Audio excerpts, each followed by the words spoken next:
Hello friends, welcome back to our channel moral of the story.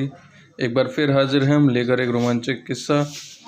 जैसा कि एक महापुरुष ने कहा है कि सदगुरु की क्या महिमा करें, वो नीच से नीच और पापी से पापी लोगों को भी गले लगा लेता है।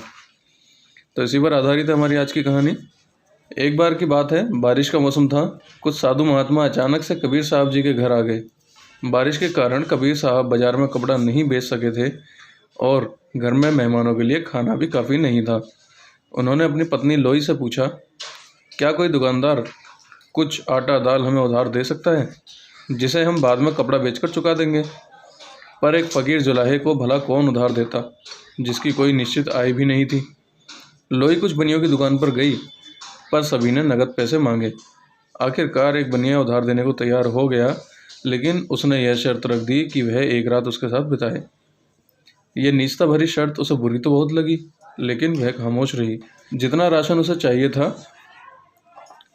बनिए ने दे दिया और जल्दी से लोई उस राशन को लेकर घर आ गई और खाना बनाया और जो बातचीत बनिए से हुई थी कबीर साहब को बता दी। रात होने पर कबीर साहब ने लोई से कहा कि बनिए का कर्ज चुकाने का वक्त आ गया है और यह भी कहा कि चिंता मत करना, मालिक सब ठीक करेगा। जब वह तैयार हो गई तो वे बोले, बारिश हो रही है और गली भी कीचड़ से भरी हुई है, तुम कंबल ओढ़ लो, मैं तुम्हें अपने कंधे पर उठाकर ले चलता हूँ। जल्दी ही दोनों बनिए के घर पहुँच गए।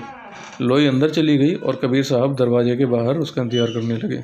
लोई को देखकर बनिया बहुत खुश हुआ, पर जब उसने देखा कि इतनी ज़ोरदार बारिश होने के बावजूद ना लोई के कपड़े भीगे हैं और ना ही पाँव पर कोई कीचड़ लगा है, तो उसे बहुत हैरानी हुई। उसने पूछा, क्या कारण है कि कीचड़ से भरी गली में से तुम आई हो, फिर भी तुम्हारे पाँव पर एक कीचड़ की छींट भी नहीं है? लोई ने जवाब दिया, इसमें हैरानी की कोई बात नहीं, मेरे पति मुझे कंबल उड़ाकर अपने कंधे पर बिठाकर यहाँ लाए हैं। यह सुनकर बनिया दंग रह गया। लोई का निर्मल निष्पाप चेहरा देखकर वह बहुत प्रभावित हुआ और हैरान होकर उसे देखता रहा। जब लोई ने कहा कि उसके पति कबीर साहब वापस ले जाने के लिए बाहर इंतजार कर रहे हैं, तो बनिया अपनी नीचता और कबीर साहब की महानता को देखकर शर्म से पानी पानी हो गया। उसने लोई और कबीर साहब दोनों से घुटने टेक कर माफ़ी मांगी। कबीर साहब बोले, उठो मेरे भाई, लाखों में शायद ही कोई एक आधा जीव ऐसा होगा जो कभी रास्ते से ना भटका हो। कबीर साहब और उनकी पत्नी अपने घर लौट आए। बनिया देर रात तक बीती हुई घटना के बारे में सोचता रहा।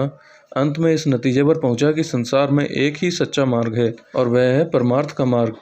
सुबह कबीर साहब को ढूंढता हुआ वह उनके घर पहुंचा और समय बीतने पर उनके प्रेमी शिष्यों में गिना जाने लगा। तो दोस्तों, देखा आपने, भूले भटके हुए जीवों को सही रास्ते पर लाने के लिए संतों के अपने ही तरीके होते हैं।